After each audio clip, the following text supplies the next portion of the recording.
கண்மலை மீட்பருமாய் கர்த்தாவே, எங்கள் வாயின் வார்த்தைகளை இருதயத்தின் தியானம் உடைய சமூகத்துக்கு புரியுமாயிருப்பதாக. ஆமென். அமர்வோம். மறுபடியும் உங்களை இந்த புதிய ஆண்டில் வாழ்த்துகிறோம். தொடர்ந்து உங்களோடு பணி செய்வதற்கு ஆண்டவர் கிருபை கொடுத்திருக்கிறார். எவ்வளவு காலங்கள் கிருபை உண்டோ அவ்வளவு காலங்களை முடித்து பணியை முடிக்கவும் ஆண்டவர் உதவி செய்வாராக. இந்த நாளில் நம்முடைய பேராயர் திருச்சபையிலிருந்து நம்ம கொடுத்திருக்கிற தலைப்பு லெக்கை அடையும் ஆண்டு. லெக்கு என்பது இந்த உலகத்திலே ஒரு மனிதன் தன்னை வீட்டிலிருந்து புறப்படும் போது அவன் எங்கே போக வேண்டும் என்று உட்கார்ந்து யோசித்து, எப்படி போக வேண்டும் என்று யோசித்து, எப்போது போய் சேரலாம், அங்கே போய் நான் இன்ன காரியத்தை முடித்து விட்டு வர வேண்டும் என்பதை வீட்டிலே இருந்து யோசித்து கடந்து போகிற பாதையை முடிவு பண்ணி வீட்டிலிருந்து வெளியே போகும்போதே நான் இங்கே போகிறேன் என்ற மன நிலையோடு தைரியத்தோடு கடந்து போவதற்கு பெயர் தான் லெக்கு என்று சொல்லப்படுகிறது. உலக பிரகாரமான காரியங்கள்.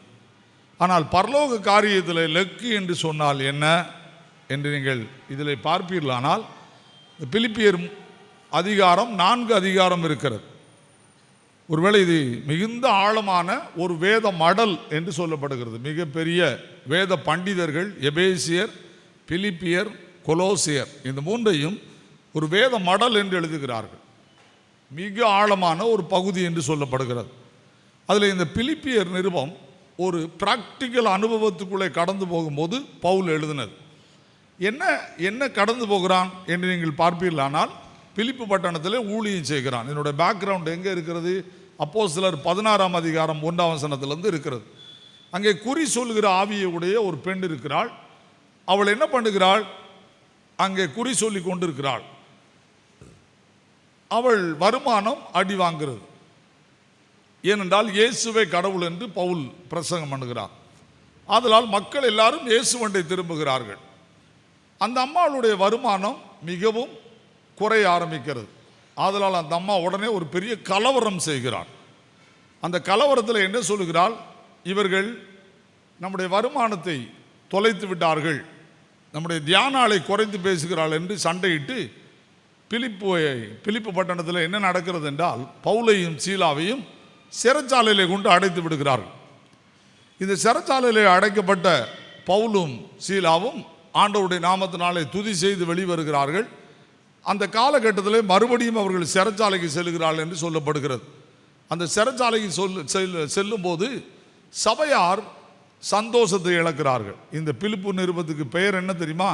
சந்தோஷத்தின் நிருபம். 4 அதிகாரத்தில் இருக்கு. கர்த்தருக்குள் எப்பொழுதும் சந்தோஷமாயிருங்கள், சந்தோஷமாயிருங்கள் என்று மறுபடியும் உங்களுக்கு சொல்லுகிறேன். ஏன் மறுபடியும் சொல்றான்னா, சந்தோஷத்தை இழந்துட்டாங்க. ஏன் இழந்தார்கள் அப்படின்னு நீங்க பார்த்தீங்கன்னா, பிலிப்பை பிடிச்சு உள்ள வச்சுட்டாங்களே, ஆண்டவர் ஏன் வெளியே மறுபடி சிறைச்சாலையை உடைச்சு கொண்டு வரல? ஒரு முறை செய்தார்லா, இப்போ ஏன் கொண்டு வரல அப்படிங்கிற ஒரு விசுவாசமின்மை.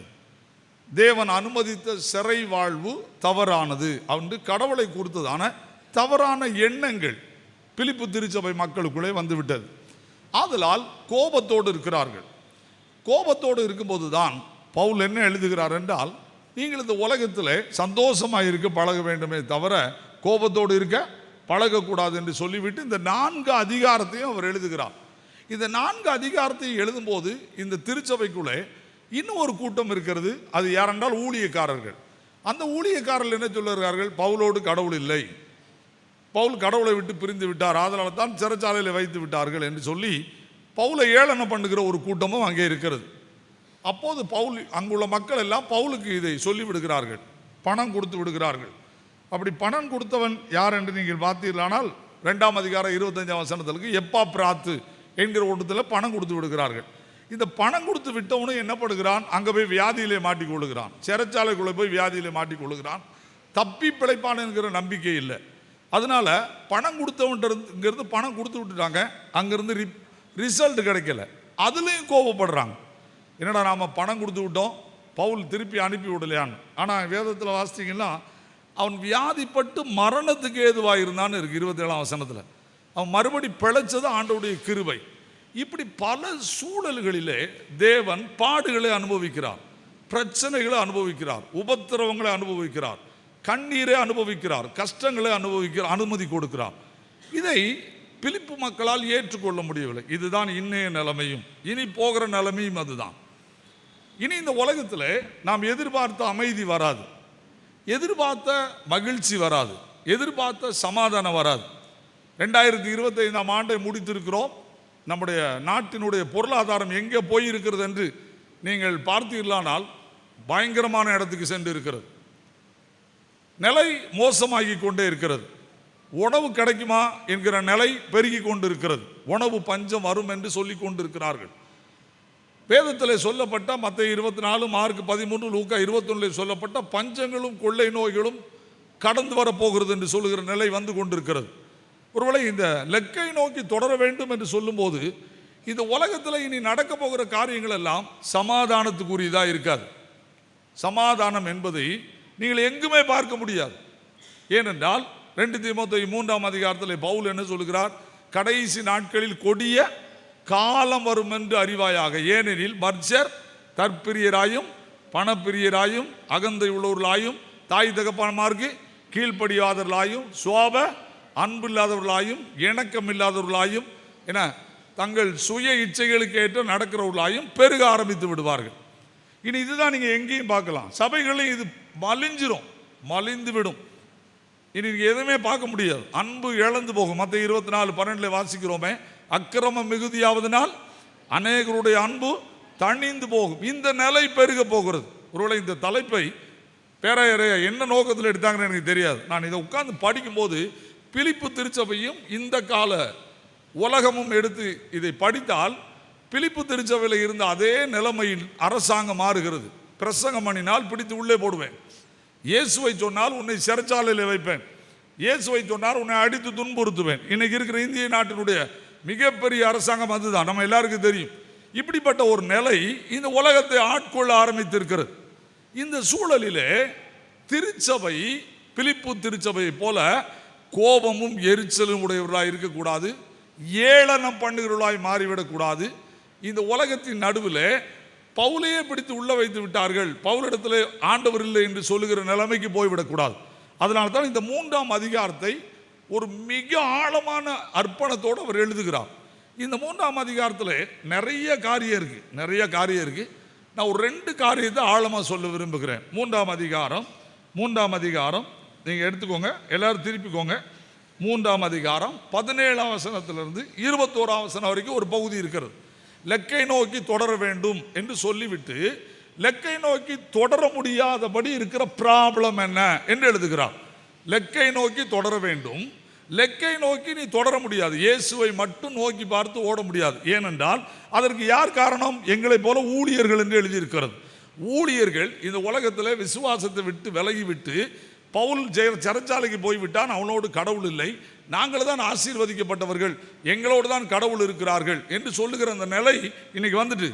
ஒரு மிஷினரி அங்கே ஜெயிலில் இருக்கிறான், இங்கே நம்ம உட்காந்து நல்லா ஜாலியாக கன்வென்ஷன் கொண்டாடிட்டு இருக்கோம்.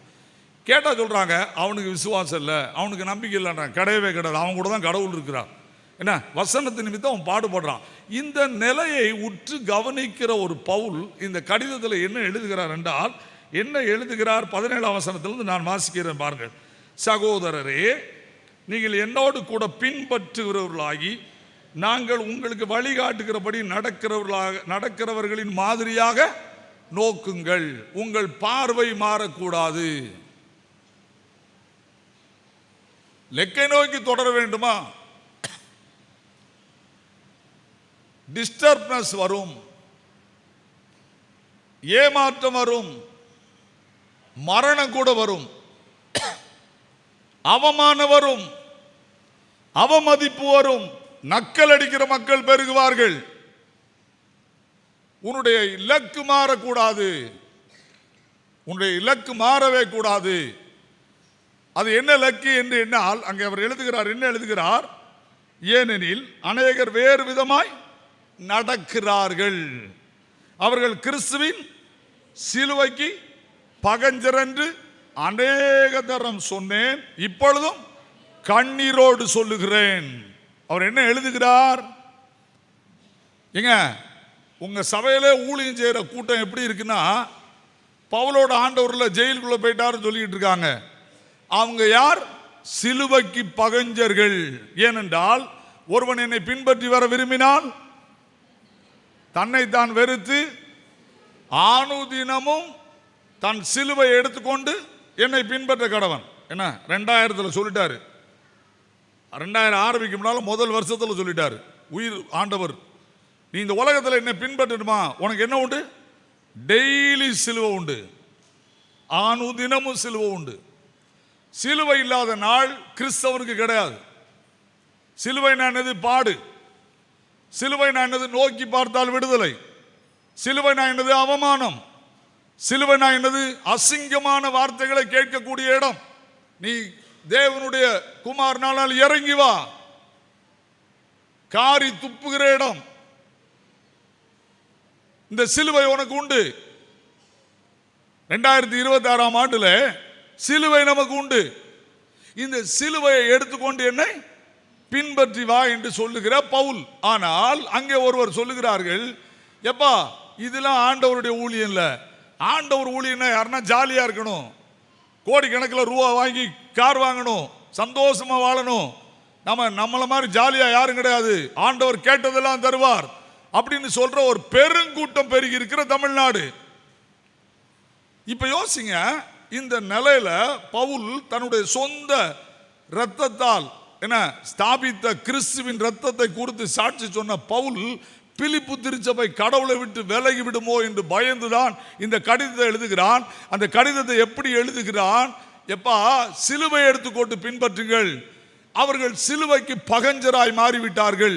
அவர்கள் என்ன ஆனார்கள் என்று 3 காரியம் சொல்லுகிறான். முதலாவது, அவர்கள் முடிவு அழிவு, லக்கை அடைய மாட்டார்கள். நன்றாய் புரிந்து கொள்ளுங்கள். கிறிஸ்துவை வைக்க வேண்டிய இடத்திலே பதவியையோ பணத்தையோ உலகத்தின் ஆடம்பரத்தையோ வைத்தோமானால் லக்கை தொடர முடியாது. அதான் முதல் கொடுக்கிற வார்னிங். அதுல இந்த உலகத்தில் நீ நோக்கி பார்க்கிற இடம் கிறிஸ்துவா இருக்க வேண்டும். எனக்கு பணம் இருந்தா முன்னேறிடுவேன், படிப்பு இருந்தா முன்னேறிடுவேன், உலகத்தில் முன்னேறின மாதிரி இருக்கும். கிறிஸ்து நம்மை விட்டு விலகி விடுவார்.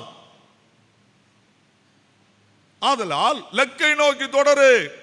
லக்கு யார்? இயேசு. அதுக்கு வழி என்ன? சிலுவையின் வழி. அந்த வழியிலே போ. ஆதலால் சிலுவை வேண்டாம், ஜெயில எல்லாம் போறது தேவையில்லை. ஆண்டவர் இப்படி போய் கஷ்டப்படுத்தி சொல்ல வேண்டாம், ஜாலியாய் வாழுவதுதான் கிறிஸ்தவம் என்று நீ சொல்லுவாயானால் உன்னுடைய முடிவு அழிவு.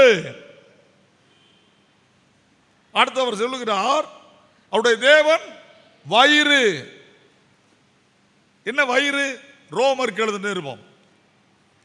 ரோமருக்கு என்ன வயிறு ஏன் எழுதுறாரு அப்படின்னு நீங்க யோசிக்கலாம். புதிய வருஷத்துல சில ஆசீர்வாதமான வார்த்தைகளை உங்களுக்கு சொல்லும் போது உள்ளே எழுதியிருக்கிற பகுதியெல்லாம் படித்து ஆச்சரியமா இருக்கு. ரோமருக்கு எழுத நிருபம். ரோமருக்கு எழுத நிருபத்தை திருப்புங்க பார்ப்போம். கடைசி அதிகாரத்துக்குள்ள வாங்க. கடைசி அதிகாரத்துக்குள்ள வாங்க. 18வது வசனத்தை நான் வாசிக்க பாருங்க. அப்படிப்பட்டவர்கள் நம்முடைய கர்த்தராகிய இயேசு கிறிஸ்துக்கு ஊழியம் செய்யாமல் தங்கள் எதுக்கு ஊழியம் செய்றாங்களா? நான் சொல்லல. தங்கள் வயிற்றுக்கே ஊழியம் செய்கிறார்கள்.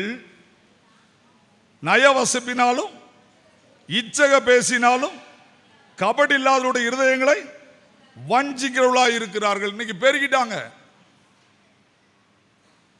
அப்ப முதலாவது நாம் திருச்சபையாக இந்த 1ஆம் தேதி அறிந்து கொள்ள வேண்டிய காரியம் என்ன?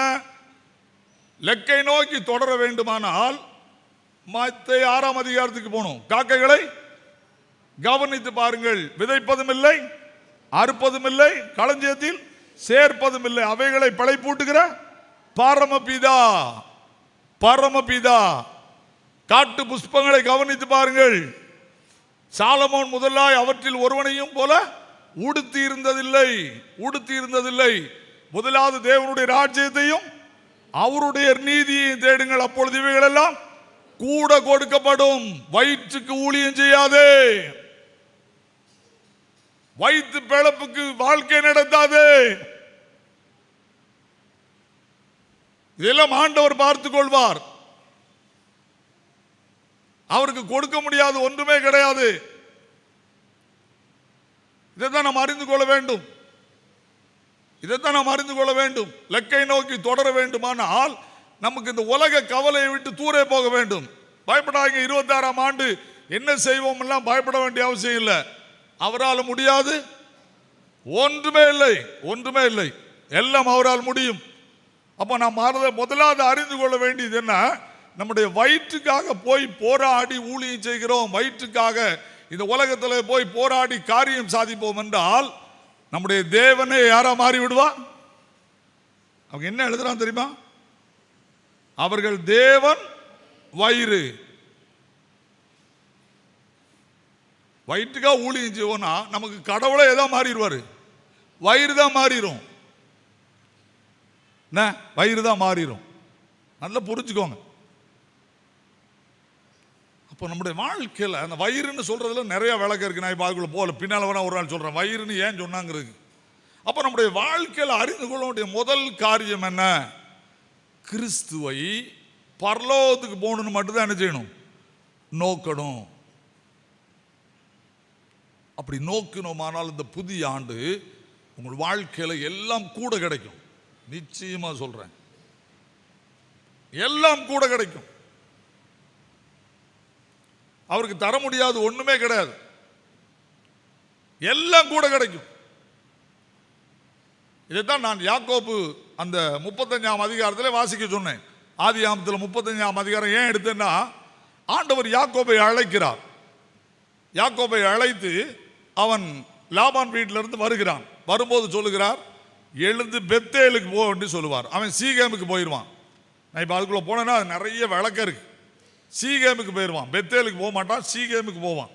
புரிஞ்சுட்டா? மறுபடியும் அவன் பெத்தேலுக்கு வரும்போது ஆண்டவர் என்ன சொல்லுவார் அப்படின்னா, நீ பெத்தேலுக்குள்ள வா அப்படிம்பார். உடனே அவன் பெத்தேலுக்குள்ள வருவான். அப்படி வரும்போது ஆண்டவர் அவனை எப்படி பார்ப்பார் என்றால், பெத்தேல் என்பது தேவனுடைய வீடு, அப்பத்தின் வீடு. நன்றாய் புரிந்துக்கோங்க. பெத்தேல் என்பது அப்பத்தின் வீடு. இந்த அப்பத்தின் வீட்டில் வந்து இவன் போஷிக்கப்படணும் அப்படின்னா இவன் எப்படி இருக்கணும்? என்ன, நம்முடைய தேவன் நமக்கு இந்த உலகத்தில் நாம் நம்மை நம்பி வாழாதபடி கிறிஸ்துவை நம்பி வாழ வேண்டும். அப்படி வாழ்ந்து அவர் நம்மை போஷிக்க வேண்டுமானால் யாக்கோபு எப்படி இருக்க வேண்டும் என்று அங்கே எழுதுகிறார். இப்போ யாக்கோபு என்ன பண்ணுகிறார்? கிளம்பி வருகிறார். வரும்போது அந்த அதிகாரம் முழுசு இன்னைக்கு போய் வீட்டில் வாசிங்க. என்ன அங்கே என்ன நடக்கு அப்படின்னு நீங்கள் பார்த்தீங்கன்னா, அந்த அதிகாரத்துக்குள்ள யாக்கோபு வருவார். அப்படி வரும்போது அவனுக்கு மறுபடி ஆண்டவர் பேர் கொடுப்பார். மறுபடி அவனுக்கு பேர் கொடுப்பார். யாராவது எடுத்தவங்க படிங்க பார்க்கலாம். 35ஆம் அதிகாரம் 10ஆம் வசனம். இப்பொழுது உன் பேர் யாக்கோபு, இனி உன் பேர் யாக்கோபு எனப்படாமல் இஸ்ரவேல் என்று உனக்கு 32ஆம் அதிகாரம் ஆதியாகமம் 32ஆம் அதிகாரம் 28வது வசனத்தை ஒருத்தர் படிங்க. அப்பொழுது அவர் இனி உன் பேர் யாக்கோபு எனப்படாமல், நல்லா புரிஞ்சுக்கோங்க. முதல்ல ஆண்டவர் என்ன சொல்லிட்டாரு? இனி உன் பேர் யாக்கோபு எனப்படாமல் இஸ்ரவேல் எனப்படும் என்று சொல்லிவிட்டார். முதல்ல அவனை பாவத்தை மன்னிச்சு யாக்கோபுங்கிற பேரை மாத்திட்டாரு. ஆனா மறுபடியும் திரும்ப சொல்லுகிறார். ஏன் காரணம் நிறைய பேருக்கு புரியுறது இல்லை. உலகத்தில் ஆண்டவர் என்னை போஷிக்க வேண்டுமா? இந்த ஆண்டில் என்னை அவர் நடத்த வேண்டுமா? லக்கை நோக்கி தொடர்வதற்கு அவர் என்னோடு கூட இருக்க வேண்டுமா? உலக காரியத்தை அவர் பார்த்து கொள்வார் என்ற நம்பிக்கை எனக்கு வர வேண்டுமா? ஆபிரகாமை போல யெகோவாயிரே கர்த்தருடைய சமூகத்தில் பார்த்து கொள்ளப்படும் என்னுடைய காரியத்தை அவர் பார்த்து கொள்வார் என்று சொல்ல முடியுமா?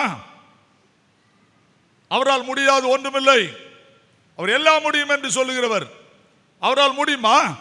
அப்படி என்று நாம் யோசிப்போமானால் இந்த யாக்கோபு அதற்கு ஒரு அடையாளம். கிளம்பி வாண்டாரு, அவனுக்கு எல்லா குறையும் இல்லை, ஏசாட்ட எல்லாத்தையும் கொடுத்துட்டு வாரான். இப்ப ஆண்டவர் சொல்றாரு பெத்தேலுக்கு போன்றாரு. இப்ப பெத்தேலுக்கு போகும்போது அங்க ஒரு பிரச்சனை வருது. என்ன பிரச்சனை தெரியுமா? நீங்க பாத்தீங்கன்னா அவனுக்கு முதலாவது லேயாள், ரெண்டாவது சொல்லுங்க ராகேல். அந்த ராகேல் எதை ஒளிச்சு வச்சிருந்தா? அப்பா வீட்டில இருந்து கொண்டு வந்த சில கடவுள் சிலைகளை ஒளித்து வைத்திருந்தாள். இப்ப பெத்தேலுக்குள்ள வரணும்னா அப்பத்தின் வீட்டுக்குள்ள வந்து ஆசீர்வாதமா நீங்க இந்த வருஷத்துல வாழணும், கர்த்தரே உங்களுக்காக யாவையும் செய்து முடிக்கணும்னா நம்ம வாழ்க்கையில இருக்கிற கடவுள் நம்பிக்கையில வேறொரு கடவுளோ வேறொரு காரியத்துக்கோ இடமே இருக்கக்கூடாது.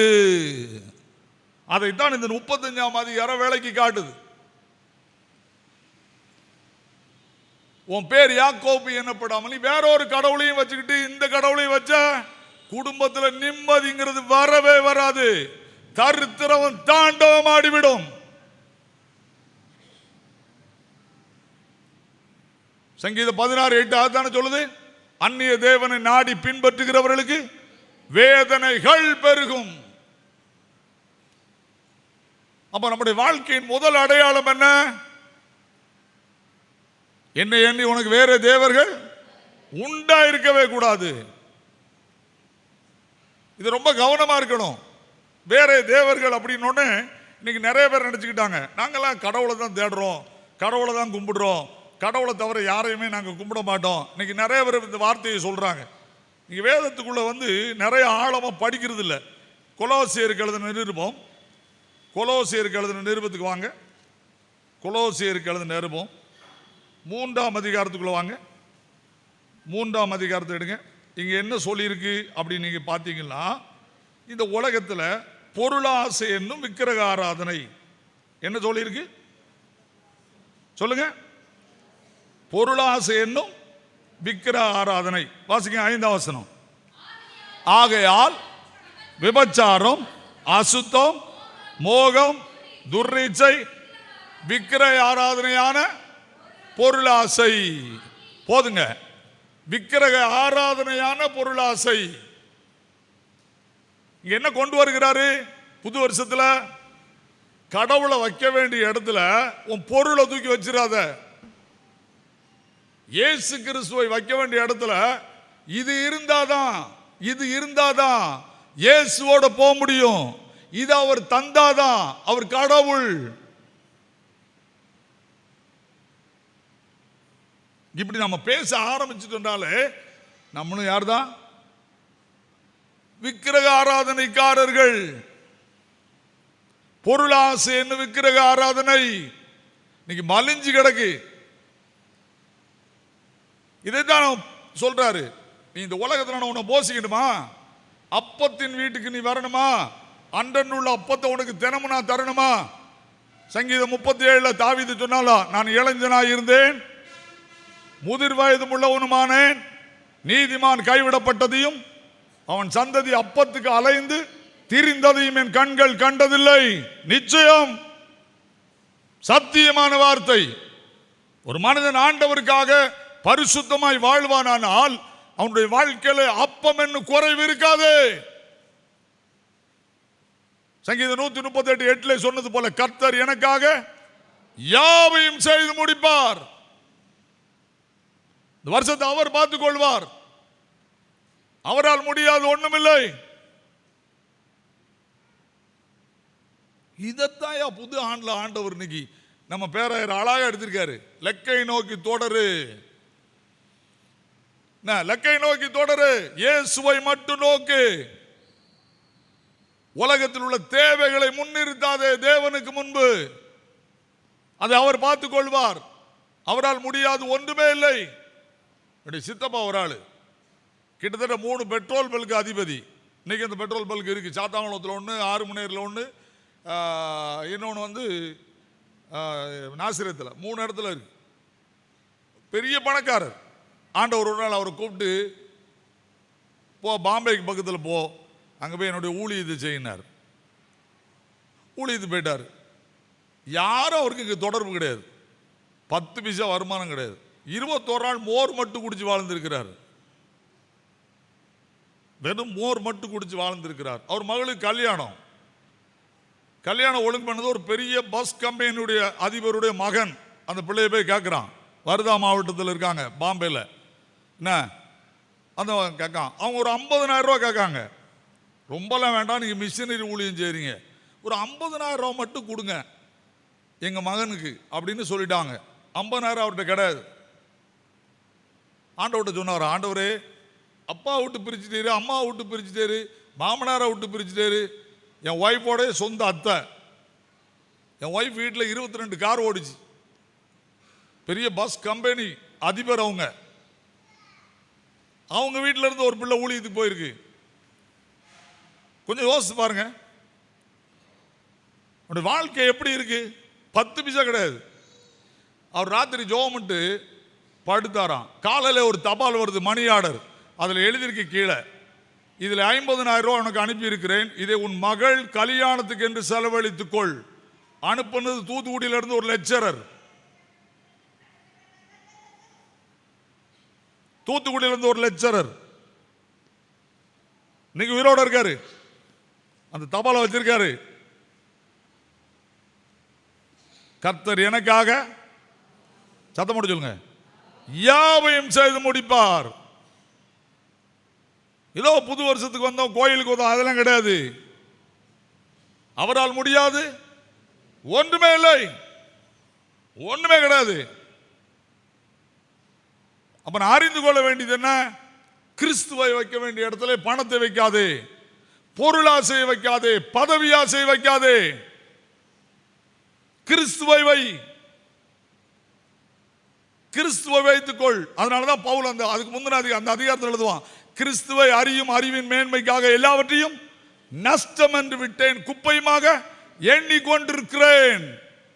ஐஏஎஸ் படித்தவன், கமாலியல் பாதத்தில் கல்வி கத்தவன், நியாயப்பிரமாண சட்டத்திட்ட ஒழுங்குகளை கற்று மகிழ்ந்தவன், கிறிஸ்துவை அறியும் அறிவின் மேன்மைக்காக எல்லாவற்றையும் தூக்கி தூரே இருந்தேன், வேதத்தை படித்தேன், 3ஆம் வரைக்கும் எடுத்துக்கொள்ளப்பட்டேன், அங்கே பேசின சத்தத்தை கேட்டேன், அந்நிய பாஷையின் சத்தத்தை கேட்டேன், அவர்களோடு உணர்ந்து பேசினேன், தாவீதை பார்த்தேன், யோனாவை பார்த்தேன் என்று சொல்லுகிறான்.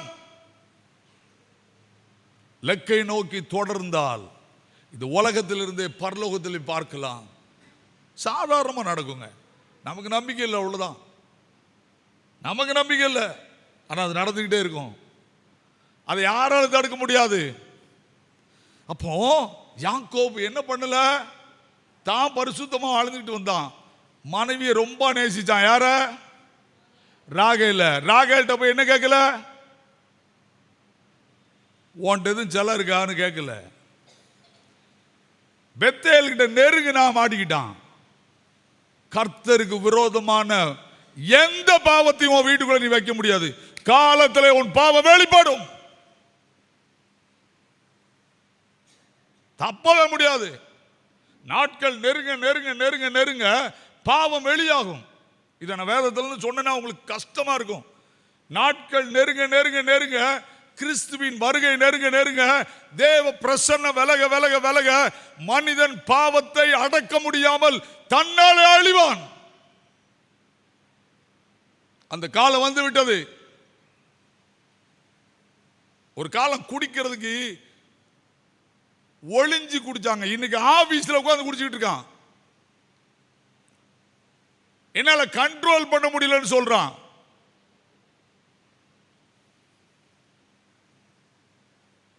பாவத்தை ஒன்னால் வெறுக்க முடியாது. எல்லாருக்கும் முன்னால செய்ய வேண்டிய நிலைமைக்கு தள்ளி கொண்டு வருவாரு. அதைத்தான் வேதம் எழுதுகிறது. தேவனை தேடு, பாவத்தை விட்டு விடு. உலகத்தில் மிக முக்கியம் அதுதான், மிக முக்கியம் அதுதான். யாக்கோபு மறந்து விட்டான். இப்போ ஈசாக்கு, அந்த ரெபேக்கால அவ என்ன செய்றா? இறந்து போகிறாள். தெரியுமா உங்களுக்கு? பெத்தேலுக்கு வரமுன்னு யார் செத்து போவா? ராகேல் இறந்துருவா. புரியுதா? எதுலையா இருக்கு? அங்க நீங்க போய் வீட்டில் போய் படிங்கன்னா இறந்துருவா. இப்ப நீங்க படிங்க. ஆண்டவர் அவனுக்கு சொல்றாரு, யாக்கோபு மறுபடியும் அவனுக்கு தரிசனமாகி, உன் பேர் யாக்கோபு எனப்படாமல் இஸ்ரவேல் எனப்படும். நான் உன்னை கழுவி சுத்திகரிச்சிட்டேன்.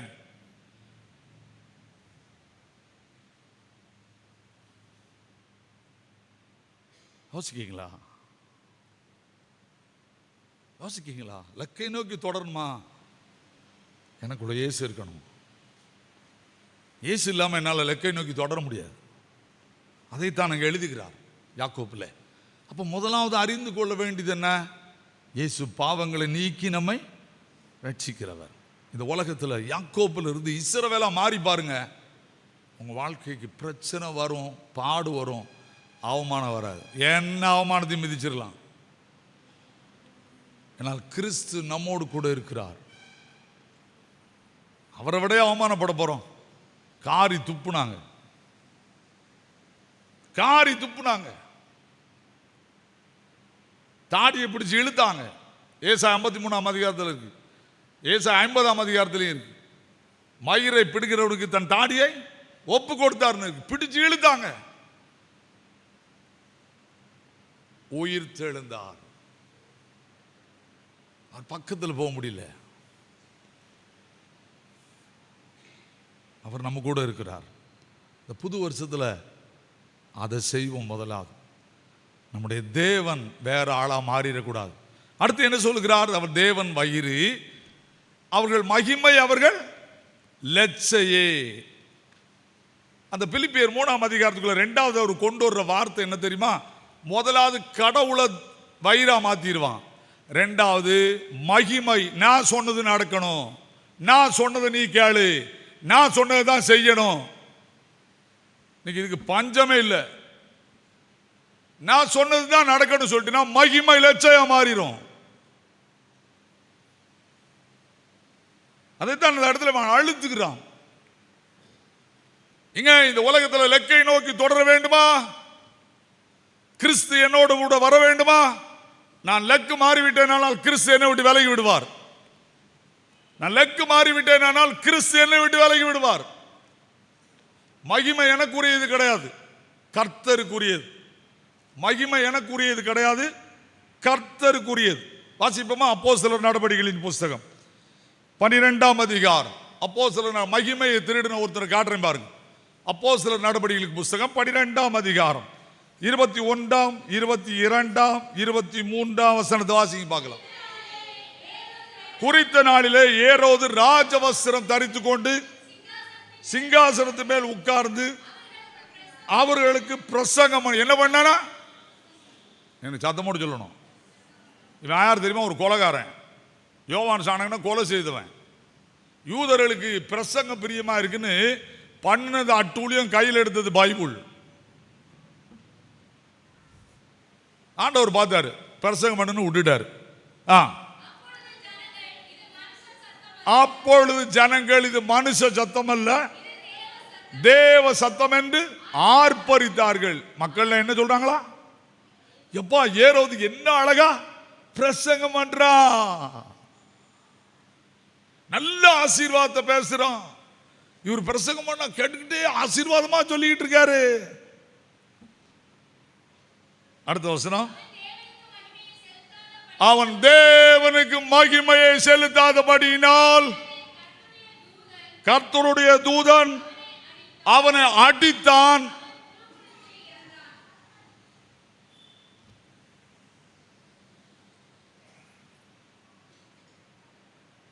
உங்கள் மகிமையை கையிலே தூக்குவீர்களானால் இதான் நிலைமை. மகிமையை கையில தூக்காத. எரேமியா சொல்றான், என் மகிமையை நான் வேறொருவருக்கும் கொடேன் கொடேன்.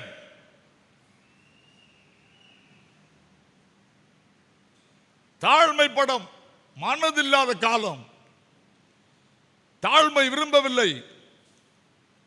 தாழ்மை என்பதை கற்றுக்கொள்ள மறுக்கிறோம். நம்முடைய வாழ்க்கையில தாழ்மையை குறித்த பயமே இல்லை. வாசிங்க லூக்கா 14ஆம் அதிகாரம்.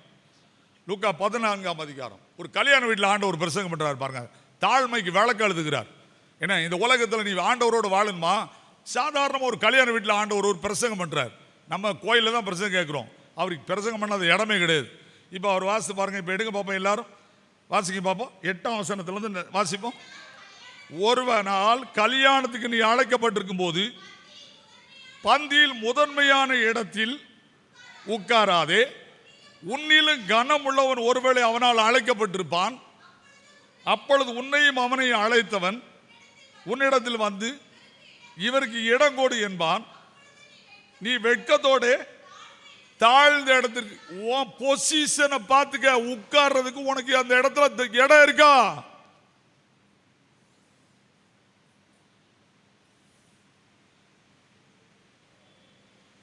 கல்யாண வீட்டில் எவ்வளவு சாதாரணமா சொல்றாரு பாருங்க ஆண்டவர். மகிமையை கெடுத்துடாத. நம்ம ஆல்டர்ல பிஷப்புக்குன்னு ஒரு சீட் இருக்கு. எவ்வளவுதான் கூட்டம் இருந்தாலும் 5000 ரூபாய் அதில் நினைச்ச முடியாது. சத்தமே வர மாட்டேங்குது. இடம் இல்லைன்னு உட்காரக்கூடாது. அது மாதிரி ஐயருக்குன்னு ஒரு சீட் இருக்கு. நீங்க இதெல்லாம் காணல. நாங்க எதுலயும் உட்காருவோம். அங்க என்ன சொல்ல வராரு? வாசிக்க பார்ப்போம். 11ஆம் வசனம். தன்னை தான் உயர்த்துகிறவன் எவனும், தன்னை தான் தாழ்த்துகிறவன் எவனும். அங்க என்ன சொல்றாரு? உட்கார வேண்டிய இடத்துல கூட பார்த்து உட்காரு.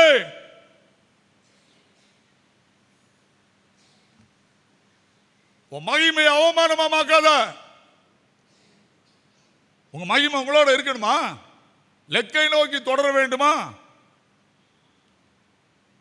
சிட்டிங்கள ரொம்ப கேர்ஃபுல்லா இருக்கணும். சிட்டிங்கள ரொம்ப கேர்ஃபுல்லா இருக்கணும். கல்யாண வீட்டில் சாதாரணமா சொல்லிட்டு போயிட்டாரு. அதே இது யாக்கோபுல வருது. தாழ்மை உள்ளவனுக்கோ கிருபை அளிக்கிறார்னு. இன்னைக்கு யோசிச்சு பாருங்க. நாங்க உட்கார்ந்தா என்ன, அதுல பிஷப் தான் உட்காரணுமோ? அது ஓம்பாடு.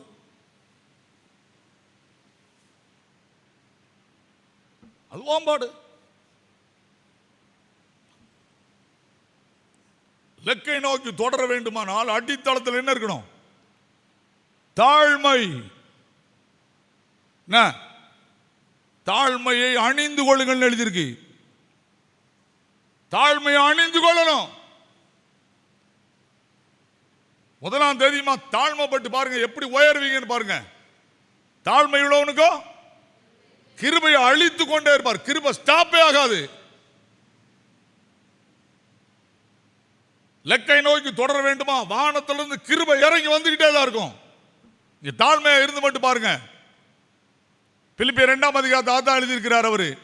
அந்த தாழ்மையை குறித்து பிலிப்பியர் 2ஆம் அதிகாரத்தில் என்ன எழுதுகிறாரு? தேவனுக்கு சமமாயிருப்பதை கொள்ளையாடின பொருளாக எண்ணாமல் தம்மை தாமே வெறுமையாக்கி அடிமையின் ரூபம் எடுத்து மனுஷ சாயலானார். அவர் சிலுவையின் மரண பரிந்தமும் கீழ்ப்படிந்தவராகி தம்மை தாமே தாழ்த்தினார். 1ஆம் தேதிமா மாமியார்னா மருமகளா மட்டும்தான் இருக்கணும். மாமியாரை மாற முடியாது. அம்மானா அம்மாவுக்குரிய கணத்தை கொடுக்கணும். அப்பானா அப்பாவுக்குரிய கடத்தை கொடுக்கணும். வாத்தியார்னா வாத்தியாருக்குரிய கடத்தை கொடுக்கணும். லெக்சரர்னா லெக்சருக்குரிய கடத்தை கொடுக்கணும். என்ன? தாழ்மைப்படு. தாழ்ந்த சிந்தை உள்ள ஒரு இடத்தில் ஞானம் உண்டு. சாலமோன் சொல்றான், தாழ்ந்த சிந்தை வாண்ட இருந்துச்சுன்னா வானத்திலிருந்து வருகிற கிறிஸ்துவின் ஞானம் உனக்கு வரும். தாழ்மைக்கும் கர்த்தருக்கு பயப்படுதலுக்கு வரும் மேன்மை ஐஸ்வர்யமும் மகிமையும் ஜீவனும். தாழ்மையும் கர்த்தருக்கு பயப்படுதலும் ஒரே இடத்துல வந்துட்டுனா ஐஸ்வர்யம் மகிமை ஜீவன். ஜீவனா வாழ்வு. ஐஸ்வர்யம் தன்னால தேடி வரும். பணத்தை தேடி போக வேண்டாம். லெக்கை அடைய வேண்டிய காலத்துக்குள்ள இருக்கிறோம். தயவு செய்து சொல்றேன், இந்த உலகத்துல கொஞ்சம் யோசிப்போம். பைபிள் ரொம்ப ஆளுங்க. உலகத்தை எங்கேயும் வச்சு பைபிள் திருத்திரும், யாரையும் திருத்திரும். ஜீவனுள்ள வார்த்தை. இப்ப யோசிக்க, மகிமைக்கு எதையும் செய்யறோமா? நான் சொன்னது நடக்கணும். நோ நோ நோ, நடக்கவே நடக்காது. ஹாலின் செயர்வாள் ஒரு ஐயர்வாள் கன்னியாகுமரி மாவட்டத்திலிருந்து வருவார். அவர் கடைசியில் பிரசங்கத்தை முடிக்கும் போது இந்த கையை அப்படி தூக்குவார். இதுக்கு பேர் என்ன அப்படிம்பாரு. எல்லாரும் கையும்பாங்க. அவர் சொல்லுவார் ஐ அப்படிம்பாரு. இந்த கையை எடுத்து இப்படி வைப்பார். இதுக்கு என்னதும் பாரு, சிலுவை. ஐ எங்க அடிபடணும்? சிலுவையில் அடிபடணும் பாரு. நான் என்கிற அகங்காரம் சிலுவையில் அடிபடுமானால் உனக்கு கிருபை கிடைக்கும் அப்படின்னு சொல்லுவார். அழுவாரு.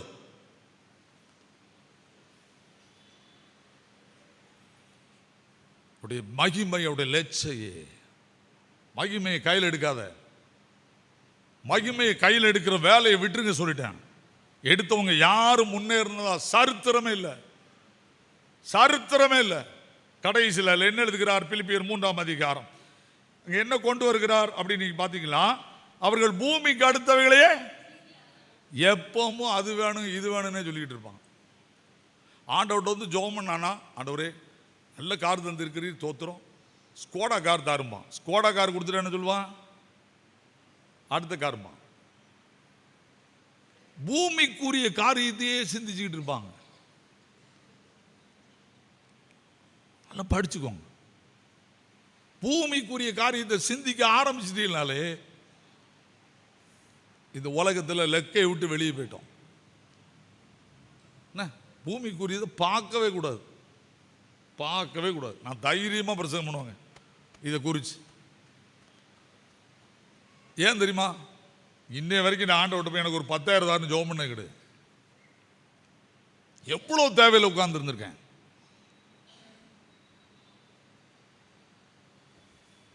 ஆண்டவரால் முடியுங்க. என் மகளுக்கு கல்யாணம் 500 1000 நோட்டு என் கையில் இருக்கு, கிட்டத்தட்ட 1 லட்சம் என் கையில் இருக்கு. எடுத்துட்டு RMKக்குள்ள போறேன். காலையில் பேப்பர் பார்க்கல, என் மகன் நான் என் மருமகனார உள்ள கூட்டிட்டு போறேன். கல்யாணத்துக்கு முன்னால அவன் போனோன்னு சொன்னான், சார் இந்த நோட்டு செல்லாதுன்னு நேற்று நைட்டு ஆர்டர் போட்டாங்க, உங்களுக்கு தெரியுமாண்ணா? எப்போன்னு பேப்பர் எடுத்து கொடுன்னா. RMKவிலேருந்து வெளியே வரேன், அவ்வளோ 1000 ரூபா நோட்டும் 500 ரூபா நோட்டும். என்னடா பண்ண? கல்யாணத்துக்கு இன்னும் 10 நாள் தான் இருக்கு. அழுவுறேன், ஆண்டவரே என்ன பண்ண முடியும்? உடனே ஒருத்தர் சொன்னார், காடை அவ்வளோத்தையும் என்ன செய்யுது, தீ வச்சு கொளுத்திருந்தாரு. 200 கார்டு கொடுத்துட்டேயா அப்படின்னு. அப்படியா, என்ன பண்ண போற? எனக்கு ஒரு சத்தம், வனாந்தரத்தில் வழி நடத்தும் ஆண்டவர். நேர கிளம்பி போனேன் TMB பேங்க்கு. ஆனால் எவ்வளோ இருக்கு அப்படின்னா 1 லட்சம்னா, ஒரு 3 மணி நேரம் கழிச்சு வாங்க நான் தாரேன் அப்படின்னா. போனேன், அவனால் முடிஞ்சது கொடுத்தான்.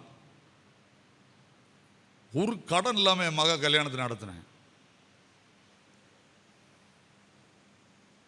சிங்கிள் கடன் வைக்கல.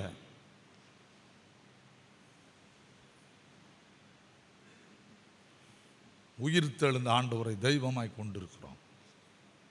பயப்படாதீங்க. என் வாழ்க்கையில் ஆண்டவர் நிறைய மிராக்கிள் செய்துக்கிட்டே இருந்திருக்காரு. சொல்லப்போனால் கணக்கில் அடங்காத எனக்கு இருக்கு.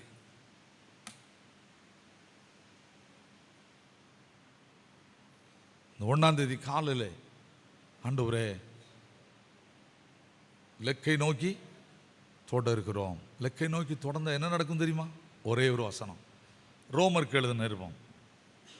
ரோமருக்கு எழுதின நிருபம் நீங்கள் வாசித்து பார்த்தீங்கன்னா, லெக்கு இயேசு கிறிஸ்து, யாருமே கிடையாது.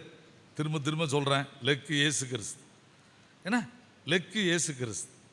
இப்போ அந்த ரோமருக்கு எழுதின நிருபத்தில் என்ன கொண்டு வராரு அப்படின்னா, என்ன சொல்கிறாருன்னா, தம்முடைய சொந்த குமாரன் என்றும் பாராமல் நம்ம எல்லாருக்காக அவரை ஒப்பு கொடுத்தவர், அவரோட கூட மற்ற எல்லாவற்றையும் உங்களுக்கு அருளாதிருப்பது எப்படி? 8ஆம் அதிகாரத்தில் இருக்குன்னா, நீங்கள் இந்த உலகத்தில் படிக்க வேண்டிய காரியம் என்ன? இயேசு உங்கள் வீட்டில் கொண்டு வந்துட்டீங்கன்னா, அவரை உங்களுக்காக ஒப்பு கொடுத்தவர், அவரோட கூட இந்த உலகத்தின் அத்தனை தேவைகளையும் அவர் தருவார். அவர் தருவார். அவரால் முடியாது ஒன்றுமே இல்லை.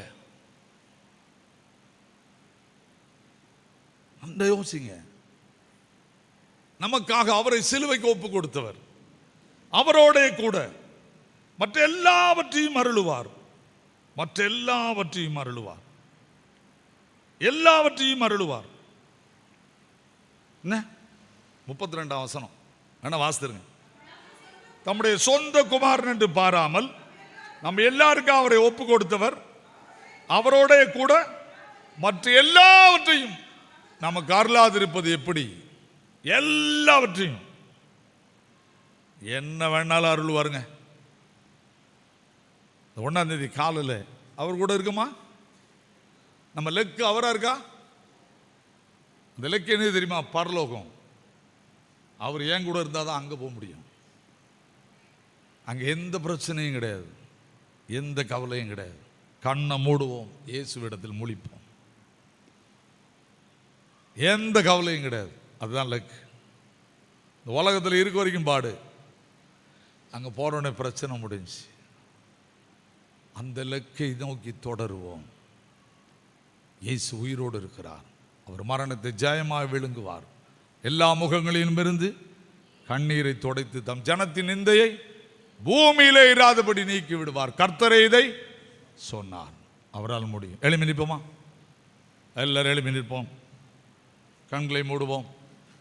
1ஆம் தேதி ஜெபிக்க விரும்புகிறேன்.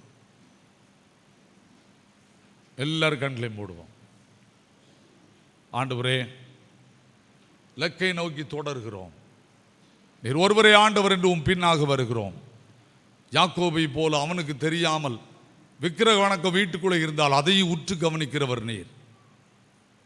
தேவ பிரசன்னத்தில் வரும்போது அதுவும் தெரிந்துவிடும். கழுவி சுத்தமாக்கினீர்.